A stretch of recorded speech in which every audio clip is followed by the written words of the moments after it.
I want to get your reaction. We talked so much about the 6-penny tax renewal. The voters passed that overwhelmingly, basically, in support. So a lot of people are still trying to figure out. It was a long read on the front and back of a second page of the ballot, and everybody wants to kind of figure out what exactly you guys are going to do with that now that that tax renewal has passed.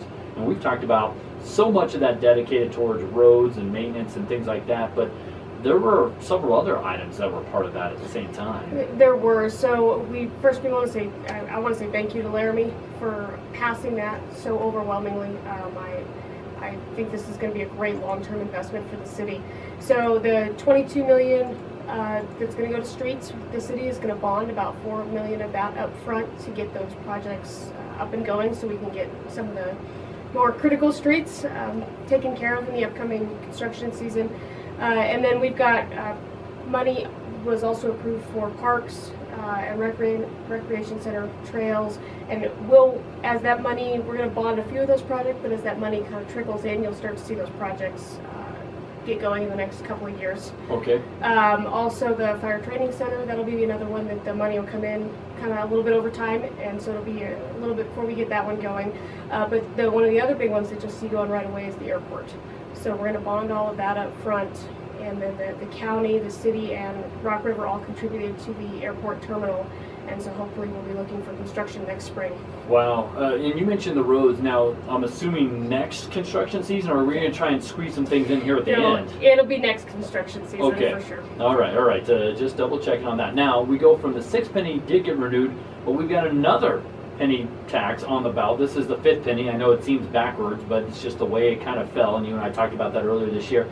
What is the 5th penny tax renewal about that folks need to be aware of coming up here in basically less than 2 months for the November 6th general election? So the 5th penny is a general option purpose tax that the voters have a chance to renew every 4 years. Okay. Right now the city unlike the 6th penny where it's specific projects that are listed out on the ballot, the 5th penny is not like that. It's a general purpose tax.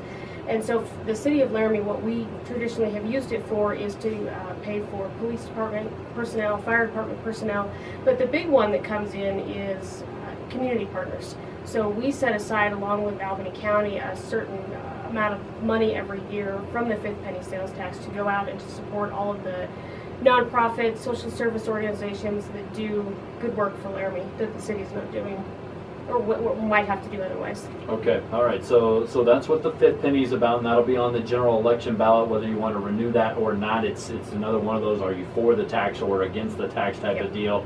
And it's not a new tax, it's just a renewal of something that comes up every 4 years, as the mayor's explaining. It's our Mondays with the Mayor series. Let me live on KOWB. I'm David Settle with Mayor Andrea Summerville on this September 10th. So we kind of covered those election things, but we've got a few other things. One of the big things, of course, that's happened this summer was the opening of the new viaduct, the Snowy Range Road, Harney Street, whatever you want to call it, but the new viaduct. There's been folks that have been happy about it. I'm sure there's been folks that have been disgruntled. What has been the feedback about this? And there's a couple other things that kind of go along with my line of questioning here. What have you kind of heard? Well, we've gotten great feedback about the bridge itself. We have had some residents that are not as happy about the length of the drive over to West Laramie. So we have heard some of that feedback, and we knew that would be a concern when the bridge opened. But the route of the bridge was a long fought battle way before my time. I think it was 10 plus years ago. Those discussions happened at City Council with the West Side neighborhood and West Laramie residents. So we've heard that. We have had just a few, I think, learning curve things as far as the traffic patterns. We're starting to see what that looks like as it comes in. Mm-hmm. So we've taken YDOT has taken the light down at 3rd and Clark because it was their light. And the city then took the light down at 4th and Clark because the intersection with the traffic patterns no longer warranted having a traffic light there. Which I can understand. I mean, I've even seen that where hardly anybody will turn left now at 4th and Clark, and so I can understand taking that one down. But the light at 3rd and Clark was, all of a sudden, I didn't think it was that big of a deal, but boy, oh boy, did that create a little bit of a firestorm when it got taken down. And there have been some upset residents in terms of, because it has created, such a long pattern where there is no light going from the new kind of viaduct at 3rd and Harney all the way to 3rd and University. And there's been some people that have been trying to lobby about maybe putting up a light somewhere around Safeway or something, because, and I've experienced it maybe to a lesser degree than some citizens that have been maybe a little bit more vocal than I have, but is there a way, is there conversations that we can start or have or something about putting a light, because people just feel like they can't get in and out of Safeway, especially if they got to turn left to go back over the viaduct. Well, there's certainly always a conversation to be had. I think at the next regular business meeting, we're going to see a resolution from another council member asking YDOT to look at pedestrian safety along the 3rd Street corridor between the lights at University and Harney Street, because that is an issue as well. There's a really long way up and down 3rd Street with no light to get across. Right. So we need to look at that issue as well. And I think that we need to have that conversation with YDOT in terms of a possible light if we're having issues at Safeway or whatever kind of fallout has come. Right. Yeah, somewhere in that area, because I have seen people wait quite a length of time, and you don't realize it till you actually get in the middle of it, where you're used to people turning at Clark and you have maybe a little bit more time to turn left. Well, now everybody's going past that all the way to Harney to get to the viaduct, and so it did raise some ire, and at first I was like, no big deal, but I can understand it. Like I said, I haven't really been impacted by it directly, and I've gotten in and out with no problems, but I can understand where people kind of have some safety concerns, and not only from a pedestrian standpoint, but just, maybe trying to, unfortunately, have to, maybe hit the gas a little harder than maybe you want to in that area. So how quickly could something like that come to fruition here, I guess? Well, the reality is that 3rd Street is under the control of YDOT. Right. So as the city, we can ask, and we will. We'll sit down with YDOT. We knew we were going to have to monitor changes to traffic patterns, not only in that immediate vicinity, which I think we're seeing now with the issues of people getting out of Safeway, but also kind of the ripple effect across the city as the traffic pattern changes. So I think YDOT will be expecting some of these conversations. As far as how fast we can put up a light, I would really have to ask YDOT. That is completely, because it is the state highway, it's their road. Now, some people would say, why didn't we foresee this coming? Why haven't we had this conversation ahead of time? I always wish I had a crystal ball to see all the issues, right? A lot of this stuff we just have to wait and see what the traffic patterns turn out to be. Why YDOT or the city engineers didn't foresee that we would need a light or any type of traffic control device added in that area, I can't say. But I can tell you that we will be responsive to the output that were the comments that we've heard, the feedback, that we've heard, and we'll take a look at that. Okay, well, I'm curious, and then the other aspect of that is with the viaduct being pushed north. I've heard from a couple business owners who've been a little bit disgruntled about taking some of that traffic flow away from downtown, unfortunately. What have you heard in terms of that? And has the council been approached by business folks downtown with concerns about that? That I haven't heard that one yet. And I'm not aware of any council members that have heard that as well. It's been brought up on this show, so that's why I'm asking. No, that could be an interesting concern to discuss, but we know that Harney Street, once the viaduct opened over to Snowy Range, was going to become a solid east-west connective piece from the city, and in fact our traffic system anticipated that. That's why we upgraded the city upgraded the Harney Street between 3rd and 9th Street a long time ago, widened everything out to handle all the increased traffic. So we expected it to become a major arterial. Well, it's just, I think people, I had one business owner who commented and said, they keep moving the bridge north. And I was sitting there going, the Clark Street Bridge had to come down. We all knew that. It was a safety issue.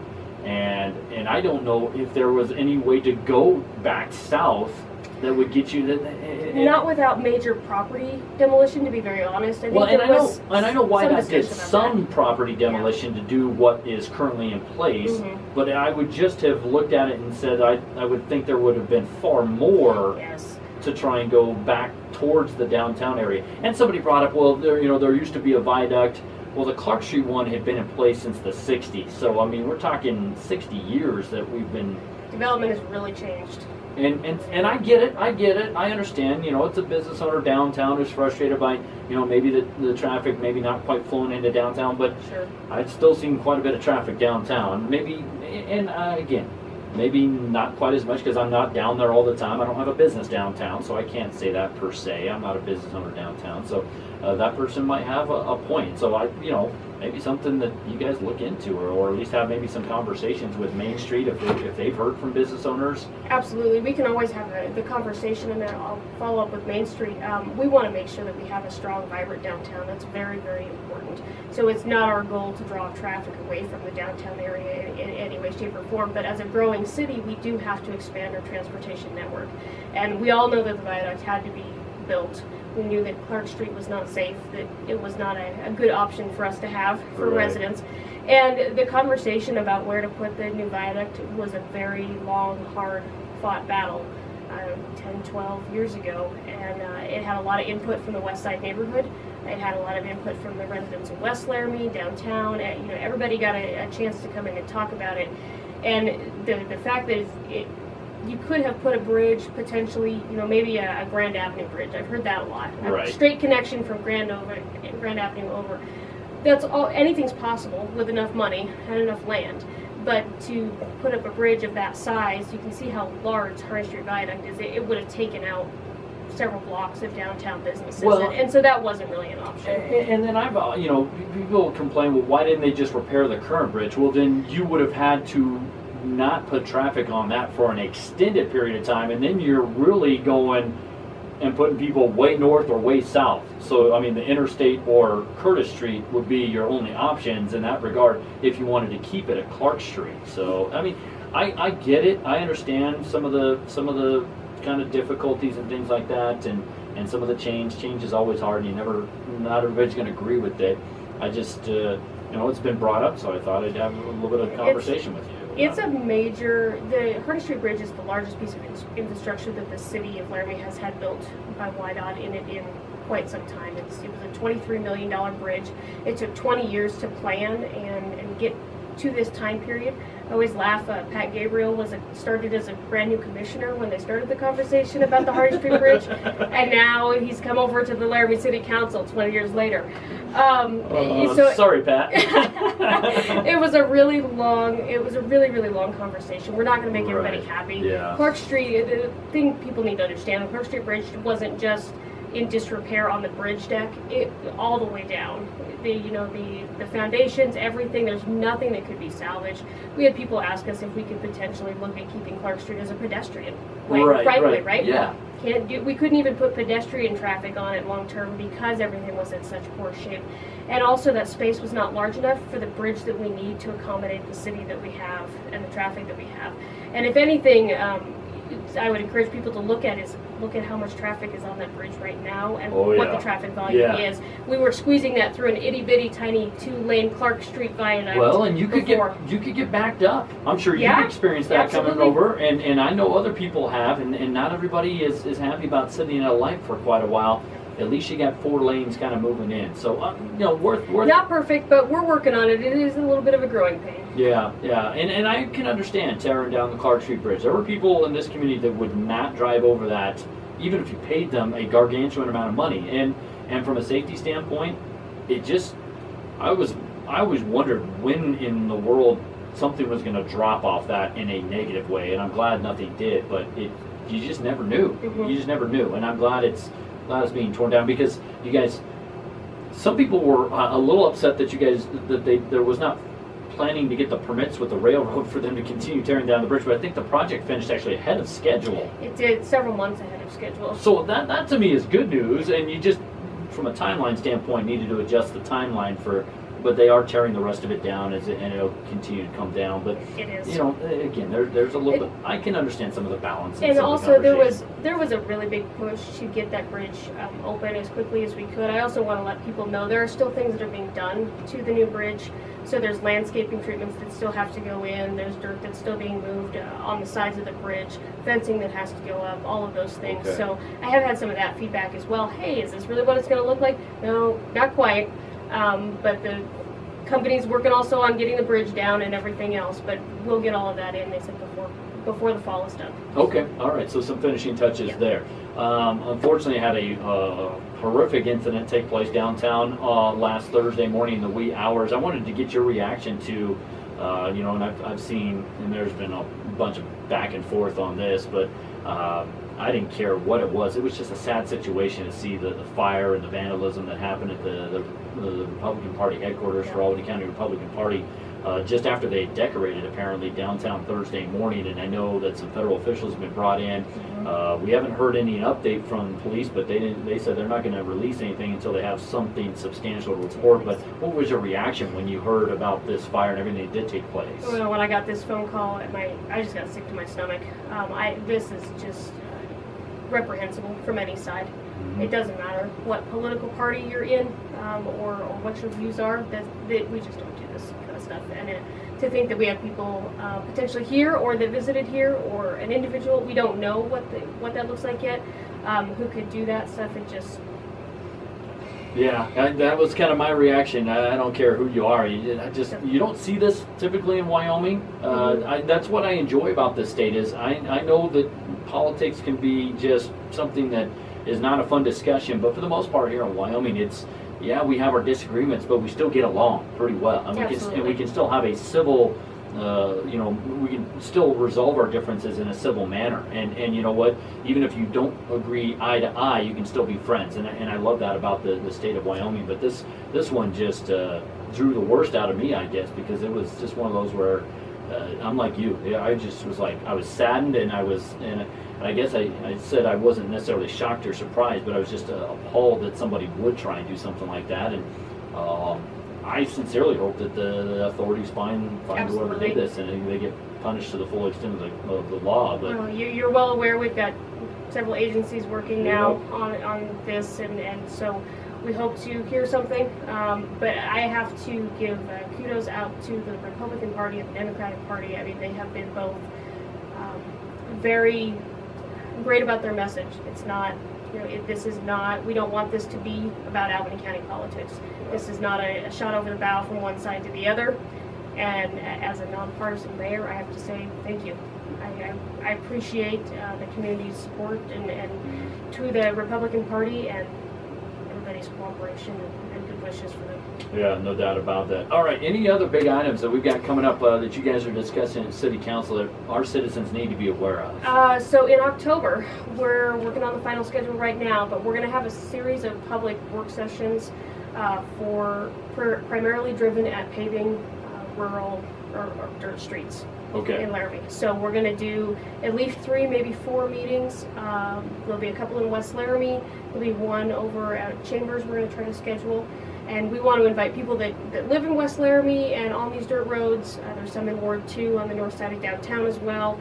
We want to invite them because we want to talk about not only what kind of road they want, whether it's a ribbon paving standard or if they want roads, if they would prefer roads with full curb and gutter to it. We're going to talk about the cost and try to gauge a little bit of the public buy-in to this. There is discussion on council on whether there should be a buy-in from the residents to match a city amount to paving those roads. So if that property owner should pitch in something to help pave those roads, and this is starting that conversation, as well as getting a clear, we hope to get a lot of feedback on what kind of roads they would like. Okay, so this starts in October, and you're going to be having some public sessions and forums. When do you hope to get this completed by, so that you've got an idea of what you exactly want to do? Well, we are, we're farther behind than we want to be, unfortunately. But we are extending invitations to all of the council candidates that are running right now, because we realize that this is a kind of things are going to change in a couple months. So this council doesn't necessarily want to make a decision in November that the new council is not supportive of, depending on who wins. So we are going to invite all of those council candidates, and then we want to hear from them and get their feedback as well. If we have a clear policy direction, I think we can make that in November. But if it's not, if we don't have a good consensus, then we may wait and let the new council make the decision, just because they could overturn anything this current council does anyways. And then I know we talked about this last month, but I know something big on the horizon coming up, not this weekend, but next weekend is the big startup weekend. You and I talked a little bit about this, and How have you heard how response has been for this startup? It's been great. It's been great. I would encourage people, if they still think they have an idea and they want to pitch, better hurry up, get your tickets so that you can come to the weekend. Okay, so this is September 21st, starting late afternoon, early evening, I think, and then goes through Sunday basically. So the 21st, 22nd, 23rd. It's at the University of Wyoming College of Business. You can find it. It's Laramie Startup Weekend on Facebook, different things like that. And just for folks that didn't hear our visit last month or didn't pay attention, describe what exactly goes on this weekend. So this is come with an idea to start a business. Doesn't matter what business it is or whether you have any expertise in that. You get a chance to pitch that business idea on Friday, and then everybody who's a participant will get to kind of vote and join teams for the best ideas that come out of that pitch round. And you'll get a chance to join a team, and they will match you with the technical expertise and mentors to help you kind of craft that business idea. So the idea is you come on Friday with a business idea, and you leave on Sunday with a viable startup